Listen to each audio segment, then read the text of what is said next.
Evangelho que escreveu Mateus, capítulo 28. Aleluia. Glória a Deus. Tudo isso que foi apresentado aqui já é uma mensagem, né? Uma mensagem em que Jesus, ele continua batendo a porta do nosso coração, querendo encontrar morada. Glória a Deus. Estava num culto essa semana e o Senhor me mostrou algo. Ele me mostrou no final de uma pregação algumas pessoas concorrentes em suas cabeças. E o Senhor me falava sobre pensamentos cativos, mentes cativas. Porque não importa o quão maravilhosa seja a mensagem, o quão certa seja uma apresentação, se as nossas mentes estiverem aprisionadas e essas sementes não entrarem, pode ser a melhor mensagem, ela não vai fazer efeito na nossa vida. Então, antes de eu pregar nessa noite, não invalidando a oração do pastor, quero fazer uma outra oração, que é essa. E se você estiver aqui, se você puder, faça também essa oração. Peça a Deus para quebrar qualquer coisa que possa prender, qualquer coisa que possa atrapalhar o seu entendimento da palavra. Pai, mais uma vez, Senhor, em Tua presença eu te peço que o Senhor possa agir, que não seja a voz do homem, que não seja o conhecimento do homem, mas que seja o Teu Espírito Santo, e que a Tua palavra ela seja poderosa, mais uma vez, para destruir fortalezas. Em nome de Jesus, despedaça, Pai, essas correntes, e faça com que todos saiam daqui entendendo a mensagem do Evangelho, em nome de Jesus. Amém. Evangelho que escreveu Mateus, capítulo 28, diz assim a palavra, eu vou ler alguns versículos. Diz assim: depois do sábado, tendo começado o primeiro dia da semana, Maria Madalena e a outra Maria foram ver o sepulcro. E eis que sobreveio um grande terremoto, pois um anjo do Senhor desceu dos céus, e chegando ao sepulcro, rolou a pedra da entrada, e assentou-se sobre ela. Sua aparência era como um relâmpago, e suas vestes eram brancas como a neve. Os guardas tremeram de medo e ficaram como mortos. O anjo disse às mulheres: não tenham medo, sei que vocês estão aqui procurando Jesus, que foi crucificado. Ele não está aqui, ressuscitou, como tinha dito. Venham ver o lugar onde ele jazia. Vão depressa e digam aos seus discípulos: ele ressuscitou dentre os mortos e está indo adiante de vocês para a Galileia. Lá vocês o verão. Notem que eu já os avisei. As mulheres saíram depressa do sepulcro, amedrontadas e cheias de alegria. E foram correndo anunciá-lo aos discípulos de Jesus. De repente, Jesus as encontrou e disse, Jesus encontrou elas no meio do caminho: salve! Elas se aproximaram dele, abraçaram-lhe os pés e o adoraram. Então Jesus lhe disse: não tenham medo, vão dizer aos meus irmãos que se dirijam para a Galileia, lá eles me verão. Enquanto as mulheres estavam a caminho, alguns dos guardas dirigiram-se à cidade e contaram aos chefes dos sacerdotes tudo o que havia acontecido. Quando os chefes dos sacerdotes se reuniram com os líderes religiosos, elaboraram um plano, deram aos soldados grande soma de dinheiro, dizendo-lhes: vocês devem declarar o seguinte: os discípulos dele vieram durante a noite e furtaram o corpo, enquanto estávamos dormindo. Se isso chegar aos ouvidos do governador, nós lhe daremos explicações e livraremos vocês de qualquer problema. Assim os soldados receberam o dinheiro e fizeram como tinham sido instruídos. Olhe bem isso. E esta versão se divulgou entre os judeus até o dia de hoje. Os 11 discípulos foram para a Galileia, para o monte que Jesus lhe tinha indicado. Versículo 17. Quando esses discípulos o viram, o adoraram, mas alguns duvidaram. Então Jesus aproximou-se deles e disse: foi-me dada toda a autoridade nos céus e na terra. Portanto, vão e façam discípulos de todas as nações, batizando-os em nome do Pai, do Filho e do Espírito Santo, ensinando-os a obedecer a tudo o que eu lhes ordenei, e eu estarei sempre com vocês, até o fim dos tempos. Podeis sentar, glória a Deus por essa palavra longa, mas vale a pena ler essa palavra num dia como hoje. Irmãos, nós estamos celebrando a Páscoa e nessa manhã nós já tivemos uma ótima introdução para tudo que nós vamos falar aqui. Acredito que a maioria não esteve aqui pela manhã, não pôde ouvir, mas o pregador muito certo, ele falou sobre a sexta-feira. Nós chamamos de sexta-feira da paixão, porque foi o dia da crucificação de Jesus. E esse dia não foi só uma simples crucificação, foi um caminho, uma estrada de sofrimento, que começou com a traição de um dos seus principais discípulos, naquele jardim onde Jesus se reunia com os seus íntimos para orar. Ali começou a dor, começou com a dor da traição. Jesus já estava se sentindo, com muita agonia na sua alma, e ele se separou para buscar conforto, forças no Pai, e até pensou, disse: Pai, se for possível, passa de mim este cálice, mas que seja feita a sua vontade. Então nós percebemos que o momento da dor, os momentos de sofrimento de Jesus começaram antes da cruz. Começou com a traição, começou com as bofetadas, cuspiram no seu rosto. Foi um caminho de muita dor e de muito sofrimento. Levaram Jesus para o meio dos religiosos, para os homens que deveriam pregar e viver o amor. E ali em meio aos religiosos, eles faziam como estamos acostumados a ver hoje, pelos marginais. Batiam em Jesus, cobriram a cabeça de Jesus, batiam nele e falavam: agora você é profeta, fala quem te bateu. Como pode, os religiosos, aqueles que deveriam pregar o amor, fazendo uma coisa dessa?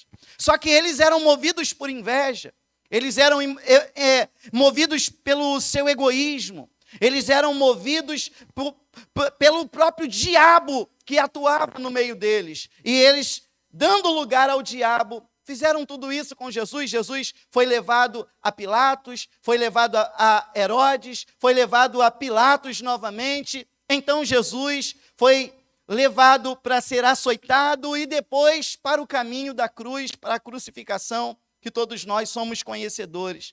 Esse caminho foi um caminho de muita dor, e esse caminho marca a sexta-feira. Só que hoje nós estamos no domingo, e no domingo nós deixamos para lá a dor, porque o nosso Jesus, apesar do sofrimento que teve, não acabou no sofrimento. A história não acaba na sexta-feira, a história continua. Eu acredito que o sábado foi um sábado de muita dor. E o sábado, aquele sábado dos judeus, aquele momento de descanso, aquele momento em que todos ficam refletindo, não há muito movimento. Eu acredito que foi um sábado muito duro, muito pesado, porque os discípulos que acompanharam Jesus por 3 dias, 3 anos, agora se vê sem aquele que eles viram fazer coisas extraordinárias.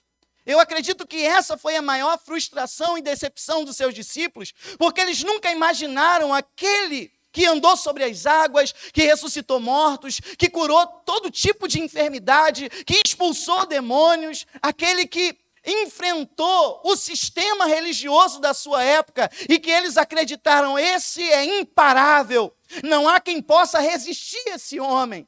E agora eles estarem chorando, sofrendo naquele sábado a dor de tudo que viram, de tudo que presenciaram, de todo o sangue derramado na cruz do Calvário.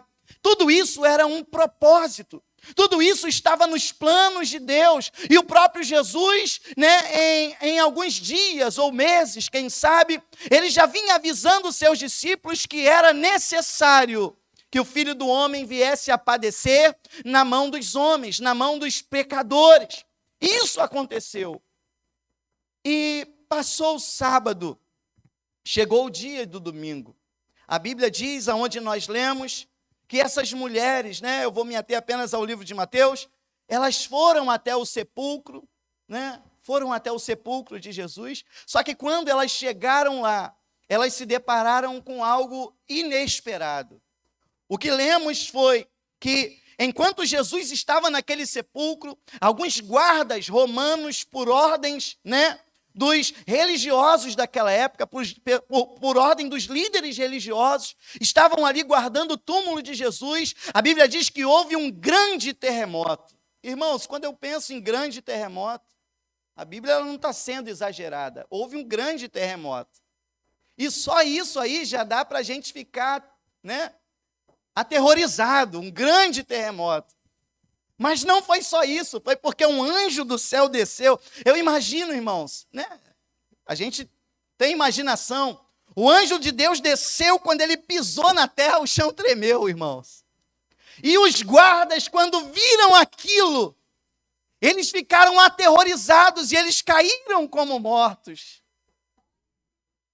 O anjo abriu a porta do sepulcro, era uma pedra pesadíssima. Ele sozinho abriu aquela porta. Os guardas ficaram aterrorizados, caíram como mortos. Os guardas aqui nessa história, eles são as principais testemunhas da ressurreição de Jesus. Eles são as principais testemunhas do mover sobrenatural do Deus, do Pai do Senhor Jesus. E quando aconteceu aquilo, eles ficaram como mortos, Jesus ressuscitou, Jesus saiu daquele túmulo.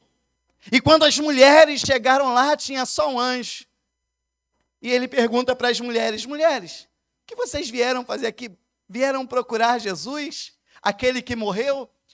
Hoje é domingo, ele já ressuscitou. Ele não está aqui, venham.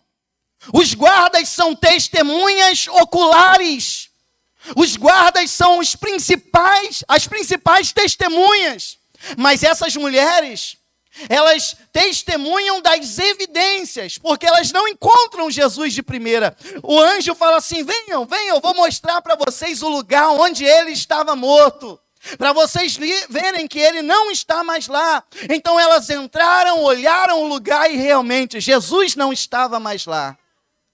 É muito interessante que a Bíblia diz que o anjo diz assim para elas, vão até os discípulos dele e diga que ele vai adiante deles para Galileia, que eles vão ter um encontro com ele lá. E elas saíram amedrontadas e ao mesmo tempo muito alegres. Era um misto de emoções. Elas ao mesmo tempo que estavam com medo, elas estavam alegres. Porque era uma coisa inexplicável. Sabe, irmãos, essa mesma ordem que elas recebem, vão e avisem que ele já ressuscitou e que ele quer ter um encontro com os seus discípulos. Essa é a mesma ordem deixada para nós.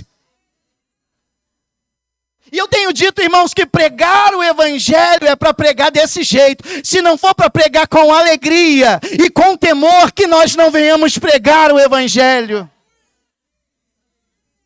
E quando elas saíram daquele túmulo alegres e temerosas, com temor e com alegria. Olha quem elas encontram no meio do caminho. O Jesus que elas iriam avisar para os seus discípulos. Salve, mulheres. E elas se jogam aos seus pés. E ele dá mais uma vez a ordem, vão até os meus discípulos e avise-os que eu já ressuscitei, que eu vou encontrar eles na Galileia. Ponto. Entrou um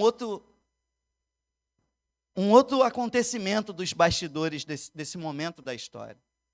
A Bíblia diz que aqueles soldados, testemunhas oculares do poder de Deus, da ressurreição de Jesus, eles saem dali correndo. Eles vão até os líderes religiosos e falam tudo o que aconteceu. Uma notícia como essa, qual deveria ser o resultado? Uau, foi isso mesmo? Melhor a gente largar tudo, abandonar tudo e seguir esse cara. Não tem como a gente continuar dessa vida, não tem como a gente continuar vivendo como vivemos, não tem como a gente ser contra esse Jesus, diante do que vocês estão testemunhando. Vocês não são discípulos dele, o que vocês estão falando, isso não tem como nós continuarmos vivendo o que estamos vivendo. Mas quando os guardas falaram tudo o que eles presenciaram, os líderes religiosos reuniram mais líderes religiosos, falaram assim, nós temos que elaborar um plano para que isso não seja divulgado entre as pessoas. Aqui nesse texto que nós lemos, nós temos os guardas, temos as mulheres, temos o anjo, temos os chefes dos sacerdotes e os líderes religiosos, temos os discípulos, temos Jesus.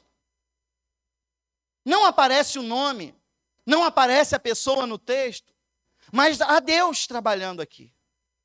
Deus está por trás de todos esses acontecimentos. Deus é quem está coordenando tudo o que está acontecendo, porque era plano de Deus desde o início. Salvar o homem. Era o plano de Deus. Então Deus está aqui. Nós não vemos o seu nome, nós não vemos a sua pessoa física, mas Deus está aqui. Mas sabe quem também está aqui? O diabo. O diabo também está agindo aqui no meio dessa história, mas o seu nome não aparece, ele não aparece, mas ele está, porque João capítulo 8, versículo 44, diz que ele é o mentiroso e pai da mentira. Ele é aquele que sempre inventa uma história para que o homem não acredite nas coisas de Deus ou não seja fiel àquilo que Deus está revelando. Por exemplo, Deus disse para Adão e Eva, não coma desse fruto. Mas o diabo, ele aparece na história da humanidade já desde o princípio, como pai, ou seja, ele deu à luz a mentira. Não, quem disse que vocês vão morrer? Não foi bem isso que Deus disse. Deus só está querendo privar vocês do melhor. Deus está querendo privar vocês de sentir o maior prazer, de chegar no êxtase. Deus está querendo, privar de vocês de sentir a real alegria. Ele é um mentiroso. Ele sempre está querendo nos convencer de que aquilo que Deus tem para nós não é ainda o melhor. E aqui está mais uma vez o diabo atuando com aquilo que ele faz de melhor, com a mentira. Pior, ele está usando os líderes religiosos, que estão elaborando um grande plano. Um plano para que as pessoas desacreditem da ressurreição de Jesus. E qual seria o problema disso? Qual seria, Paulo, 1 Coríntios, capítulo de número 15, né? 1 Coríntios, capítulo de número 15, vamos lá rapidamente, versículo 3 ao versículo 8. Interessante que Paulo está falando a uma igreja, não está falando a incrédulos. 1 Coríntios, capítulo 15, versículo 3 em diante, sobre a ressurreição. Pois o que primeiramente lhes transmiti foi o que recebi, que Cristo morreu pelos nossos pecados, segundo as Escrituras. Ou seja, isso já estava escrito. Foi sepultado e ressuscitou o terceiro dia, segundo as Escrituras. E apareceu a Pedro e depois aos 12. Olha, irmãos, isso aqui são testemunhas oculares da ressurreição de Jesus. Depois de ressuscitar, ele apareceu a Pedro e depois aos 12. Depois disso, apareceu a mais de 500 irmãos de uma só vez, a maioria dos quais ainda vive, embora alguns já tenham adormecido. Depois apareceu a Tiago e então a todos os apóstolos. E depois destes, apareceu também a mim, como a um que nasceu fora do tempo. Então existiram muitas testemunhas oculares que não creem na ressurreição de Jesus só porque outros falaram. Não. O que nós estamos pregando hoje, que no terceiro dia Jesus ressuscitou, nós pregamos porque cremos, claro, mas também pregamos porque há testemunhas oculares, e não são 2 ou 3. Em um só momento, Jesus aparece para 500 pessoas que podem testemunhar, ele ressuscitou de fato, de verdade. Só que ao mesmo tempo que Jesus ele se revela, ele se manifesta, ele se mostra aos seus discípulos, aquelas mulheres, por trás disso, existe alguém elaborando um plano, uma mentira. E qual é a mentira? Olha, vamos dizer que à noite vieram aqui os seus discípulos, removeram a pedra e roubaram o corpo dele. E agora esses mesmos discípulos estão falando que ele ressuscitou. Interessante é que Mateus diz que essa mentira é contada até esses dias. Ou seja, os dias em que Mateus está escrevendo, essa mentira ainda está circulando. Aquela mentira, algumas pessoas dizem assim, uma mentira tantas vezes repetida se torna... Não, ela continua sendo mentira.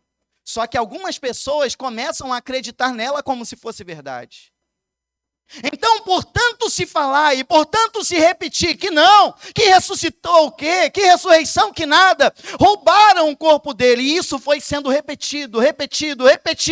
E quando essa mentira é tantas vezes repetida, o que acontece? O coração das pessoas se fecham e elas se tornam incrédulas para essa verdade. Qual é o problema disso, Zé Carlos? Qual é o problema de mentir sobre a ressurreição de Jesus? Paulo vai falar isso. Capítulo 15 ainda, da primeira carta de Coríntios, versículo 13. Se não há ressurreição dos mortos, nem Cristo ressuscitou, e se Cristo não ressuscitou, é inútil a nossa pregação, como também é inútil a fé que vocês têm.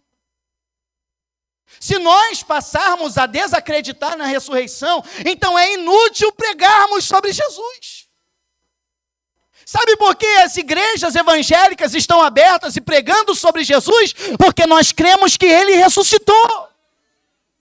Porque se ele não tivesse ressuscitado, em vão seria a nossa fé, em vão seria a nossa pregação. Eu só prego com força, só prego com alegria, só prego com ousadia, porque sei que prego sobre um que morreu, mas ressuscitou. Eu tenho certeza que ele está vivo. Por isso eu prego com alegria, por isso eu prego com fé, por isso eu prego com certeza. Porque eu sei que ele ressuscitou. E não sei só porque eu tenho uma fé cega. Eu não prego. Eu não creio somente porque eu sou um alienado. Eu prego. Porque além de eu crer, existiram muitas testemunhas. E além disso, eu prego. Porque eu vivi experiências com esse Jesus que ressuscitou. E disse, eu estarei com vocês até o final dos tempos. Eu tive as minhas experiências com esse Jesus que vive. Se nós não crermos na ressurreição, sabe o que Paulo diz ainda em 1 Coríntios, capítulo 15, versículo 32. Se foi por meras razões humanas que lutei com feras em Éfeso, que ganhei com isso. Se os mortos não ressuscitam, comamos e bebamos, porque amanhã morreremos. Paulo está falando assim, então... Se não há ressurreição, para que eu sofri tanto? Por que eu padeci tanto? Eu enfrentei feras em Éfeso. E se não há ressurreição, então para que serviu tudo isso? É como se eu chegasse aqui e dissesse, irmãos, para que essa ideia de ressurreição? Aí alguns vão dizer assim, mas eu estou na igreja há 40 anos. Rapaz, você não tem noção do que eu vivi esses 40 anos, das provações que eu passei. Então, se não há ressurreição, comamos e bebamos, porque amanhã morreremos e tudo acabou. E tem muita gente acreditando nisso. Tem muita gente acreditando que depois da morte, acabou. Não, irmãos, depois da morte é que começa. Porque essa vida é a mais passageira das partes da nossa vida. Essa vida é muito passageira. E sabe, A palavra que o Senhor colocou no meu coração, e eu acredito que eu já estou indo para o final, é que nós temos que ter cuidado com as mentiras de Satanás. Por exemplo, qual é a figura principal da Páscoa? Eu dei uma palhinha sobre isso na aula hoje. A figura principal da Páscoa, qual é? O Cordeiro. O Cordeiro deveria estar posto num pedestal para que nós olhássemos para ele e colocássemos a nossa atenção nele. E o povo de Israel, o povo da qual vem a Páscoa, a verdadeira Páscoa, eles sabem disso. E ao longo dos anos, não havia Páscoa sem um Cordeiro. E qual era a maior missão da Páscoa? Lembrar. A festa da Páscoa era para trazer a lembrança da libertação do povo de Israel do Egito. Então, quando eles estavam ali no momento da ceia, existiam 3 coisas que não podiam faltar na mesa: o cordeiro, ervas amargas e pão sem fermento. Um judeu não celebraria a Páscoa sem esses elementos na mesa. Por quê? Porque toda a Páscoa serviria como memorial. E qual era o maior alvo desse memorial? As crianças. As crianças sempre foram o maior alvo do memorial da Páscoa. Porque essas lembranças deveriam ser passadas de pai para filho. A figura central da Páscoa é o Cordeiro. Um dos elementos, o pão sem fermento, porque o povo de Israel não deveria esperar a fermentação do pão. O pastor pregou aqui esses dias que o povo de Israel deveria estar de cinto, cajado na mão, sandália nos pés, prontos para ir embora para a terra prometida. Então não dava tempo de colocar fermento no pão e esperar ele fermentar. Então o pão tinha que ser sem fermento. O outro elemento é a ervas amargas. Porque ao comer aquele elemento, aquela erva amarga, a criança deveria fazer uma pergunta: pai, por que nessa noite nós temos que comer ervas amargas? E o pai então lembrava: isso aqui é para lembrar o quanto o pecado ele é terrível. É para lembrar a escravidão do Egito. Hoje, qual é o elemento principal da Páscoa nos nossos dias? Qual é o animal? É o cordeiro? Coelho. O coelho, ao longo dos anos, ele foi celebrado e adorado como símbolo de fertilidade, porque o coelho, quando ele tem crias, é muitos filhotes ao mesmo tempo. Então, as pessoas começaram a adorar o coelho por causa disso. Já o cordeiro, ele é símbolo de pureza, de inocência, de mansidão, de obediência, de dependência do pastor, né? Já o coelho, ele é símbolo de outras coisas. Inclusive, existe uma marca de prostituição. Qual é o símbolo dessa marca? É o coelho.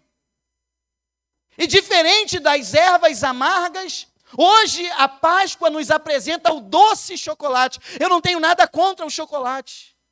Na verdade, estou aceitando. Eu aceito. Né? É muito bom. Só que em vez das ervas amargas, entra o chocolate. E a mesa do povo de Deus, que tinha os elementos da Páscoa, que era apresentada para as crianças, esse cordeiro, é para lembrar da libertação, é para lembrar do sangue. Essas ervas amargas é para lembrar da escravidão. Hoje, talvez na nossa mesa, nós não tenhamos mais esses elementos para apresentar para as crianças. Talvez para os mais velhos, a Páscoa ainda tem um sentido. Mas eu trago um alerta aqui para os pais, para que nós não venhamos perder a nossa responsabilidade de passar para os nossos filhos o real sentido da Páscoa. Não podemos perder, não podemos deixar com que o sistema desse mundo, ele traga as suas mentiras e por trás de tudo isso, mais uma vez, tem alguém atuando com a sua mentira. Tem alguém atuando com a sua mentira. E muitos, por causa disso, vão desacreditar do real sentido desses dias que nós estamos celebrando aqui. Para finalizar, os soldados chegaram até aqueles líderes religiosos, eles elaboraram um bom plano, que não deveria ser qualquer plano, um bom plano. E deram a eles uma grande quantia em dinheiro. Marco, já pode? uma grande quantia em dinheiro. E eles saíram dali, eu penso, irmãos, com o bolso cheio de dinheiro e ao mesmo tempo com uma lembrança. Nós vimos, cara. Mas eu estou com o bolso cheio de dinheiro e eu tenho que falar o que nós não vimos. Olha que coisa. Nós testemunhamos, mas nós temos que falar uma mentira. Porque nós fomos comprados para falar essa mentira. A verdade, irmãos, ela existe. Mas esses líderes religiosos, Mateus capítulo 12, versículo 22 ao 24, Jesus estava ali operando milagres. Milagres, Jesus estava fazendo coisas extraordinárias. Mateus capítulo 12, versículo 22 ao 24. Algumas pessoas, ao ver o que Jesus fazia, chegaram assim e falaram: uau, não é esse o filho de Davi? Ou seja, não é esse o Cristo, o Messias? Ou seja, Jesus estava ali vivo, operando milagres, fazendo coisas extraordinárias, e tinha gente olhando para ele falando assim: uau, esse é aquele que nós esperamos. E chegaram para esses religiosos e falaram: não é ele o filho de Davi. Os religiosos: ele tem demônio. Acredita nisso? Eles conseguiam ver até demônio em Jesus, irmãos. Por isso que eu orei aqui sobre mentes acorrentadas. Existem as verdades de Deus. E Deus, ele tem desejo de revelar as suas verdades para nós.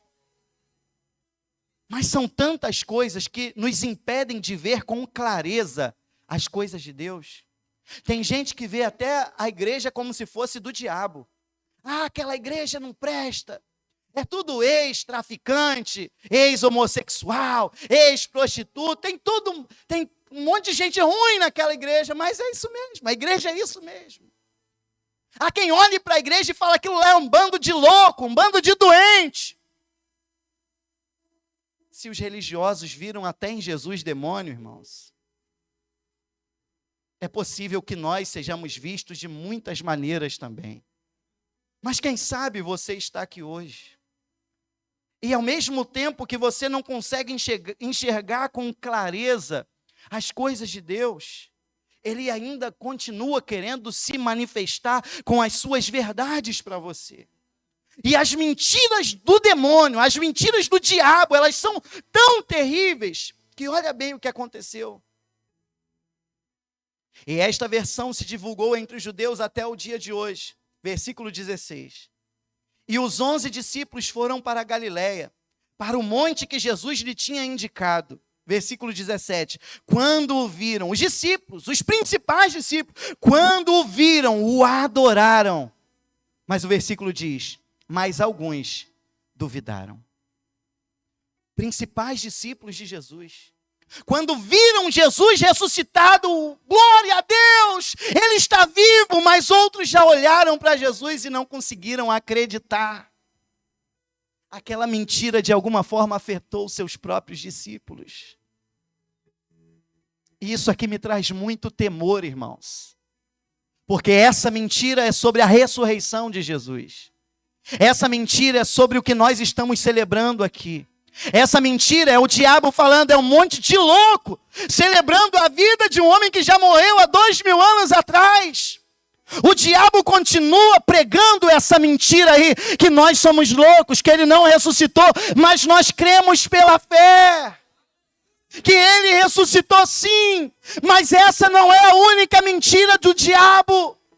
Existem muitas outras mentiras que ele vem falando acerca do homem, acerca da humanidade, acerca de mim, acerca de você.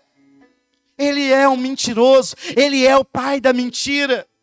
E ele continua usando dos seus meios, das suas estratégias, para que nós venhamos acreditar nele. Quais são as mentiras do diabo?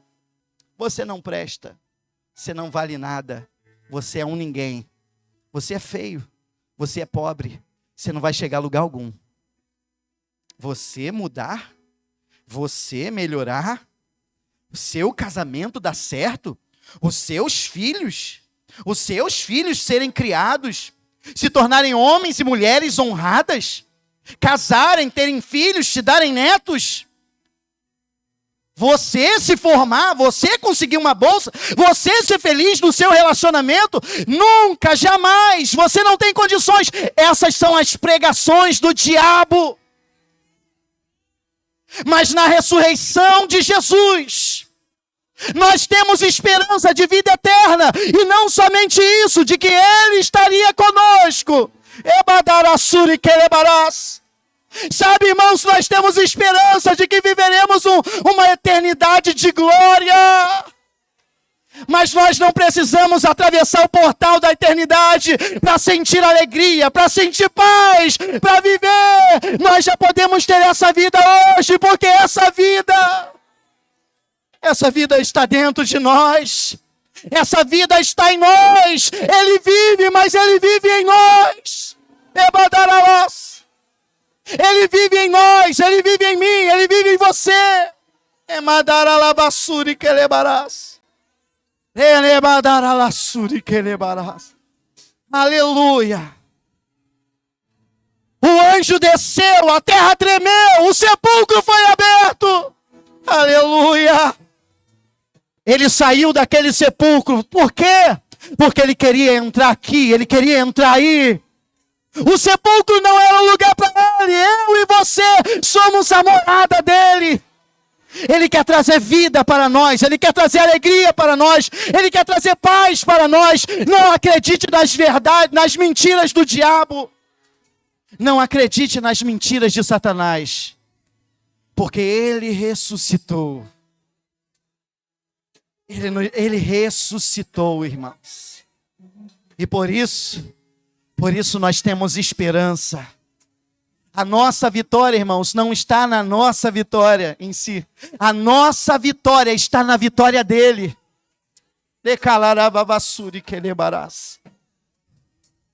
Foi muito triste ver Jesus na cruz, irmãos. Eu tenho certeza. Foi muito doloroso olhar para aquela cruz e ver o seu Senhor ali. Emocionalmente é muito difícil isso. Mas ele estava ali para cumprir um propósito.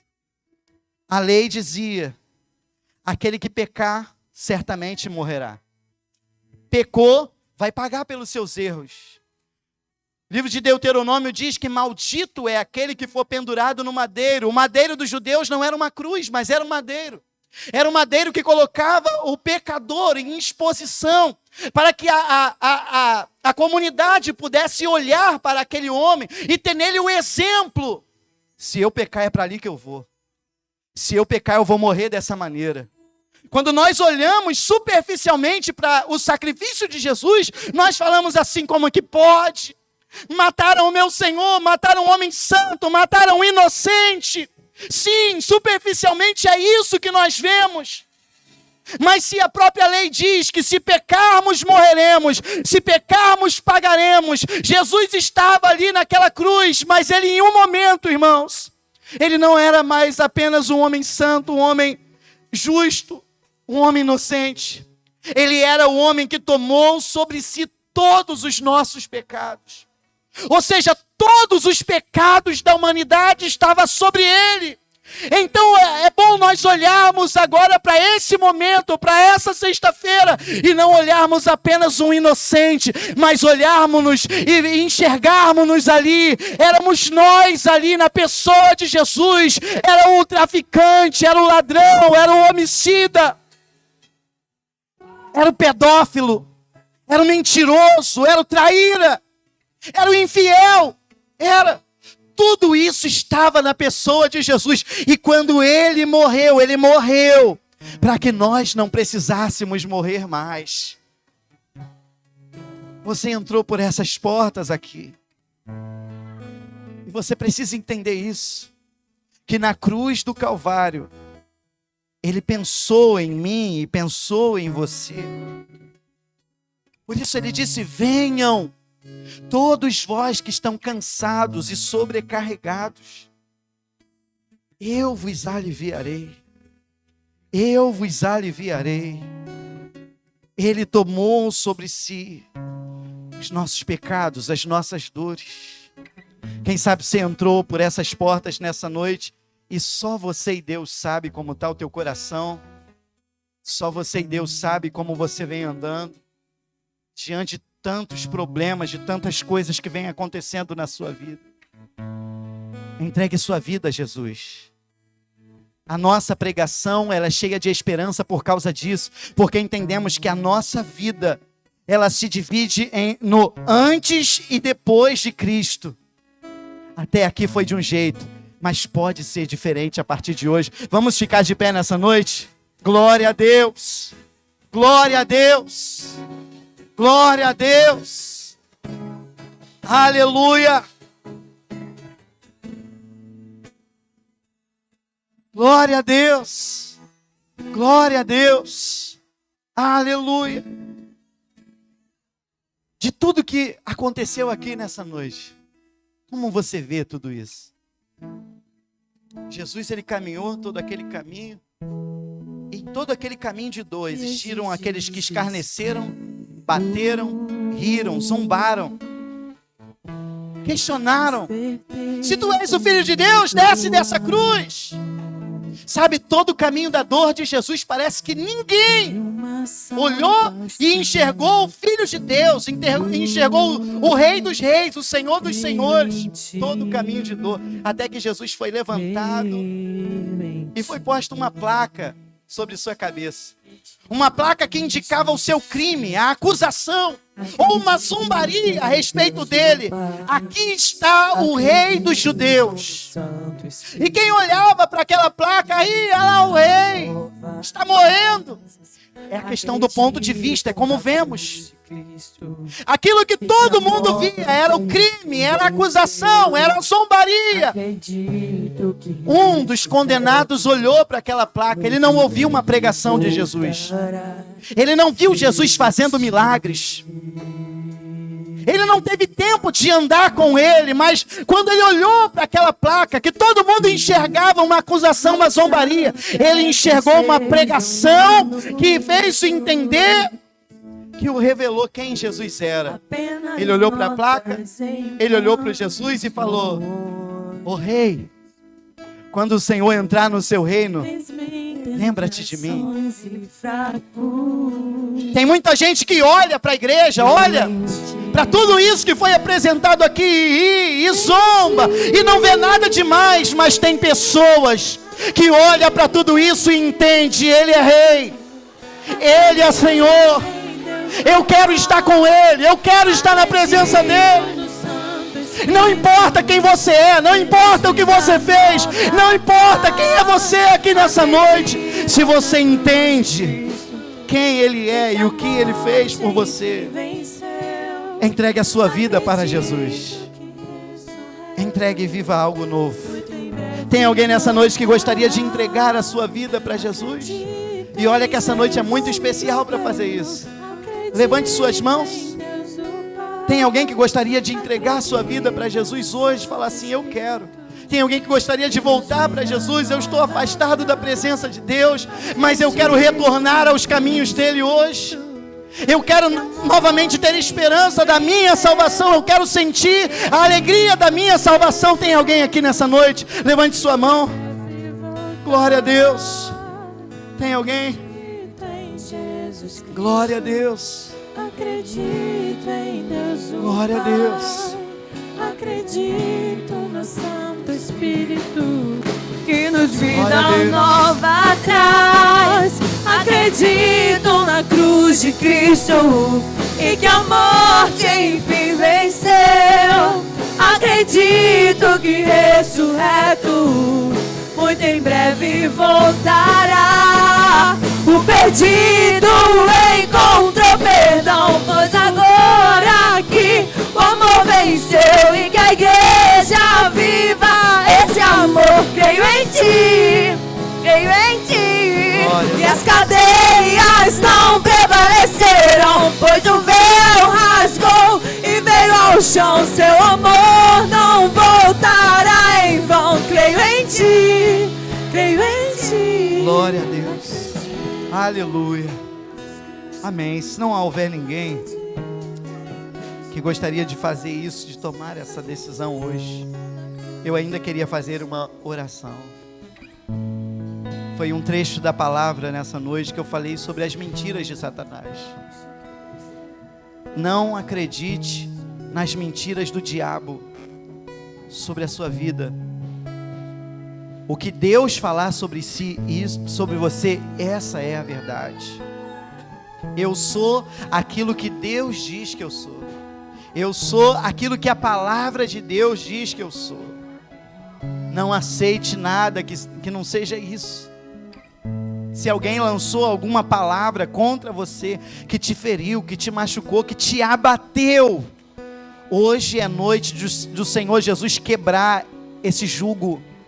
Hoje é noite dessas palavras caírem por terra. Porque a verdade, irmãos, ela liberta.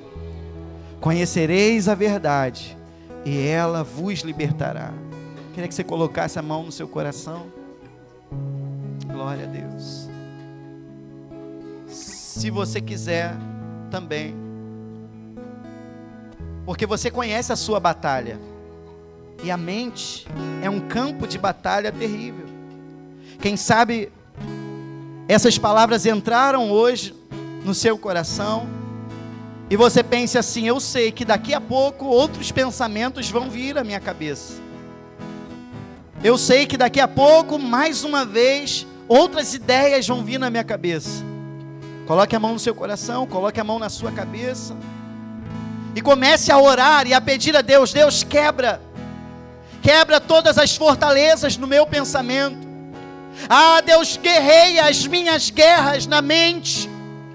Que todas as setas de Satanás, que todos os dardos inflamados do maligno sejam repreendidos, Senhor, na mente, no pensamento desse filho, dessa filha sua. Que todas as mentiras do diabo caiam por terra agora, em nome de Jesus, Pai. Em nome de Jesus, porque não haverá dúvidas sobre aquilo que o Senhor quer e há de fazer na nossa vida. Ah, Pai, quem sabe o diabo tem feito alguns desacreditarem e desistirem daquilo que é plano seu. A família, a vida profissional, o ministério, os seus sentimentos, suas emoções. Pai, quem sabe algumas pessoas entraram aqui desacreditadas, mas há poder no teu sangue. Da mesma forma, Senhor, que os umbrais daquelas portas foram marcadas pelo teu sangue, marca hoje a vida dos filhos seus, Senhor, para que Satanás não opere mais. Que toda ferramenta seja hoje quebrada, seja frustrada, em nome de Jesus. Quem crê nisso, dá um glória a Deus bem forte nessa noite.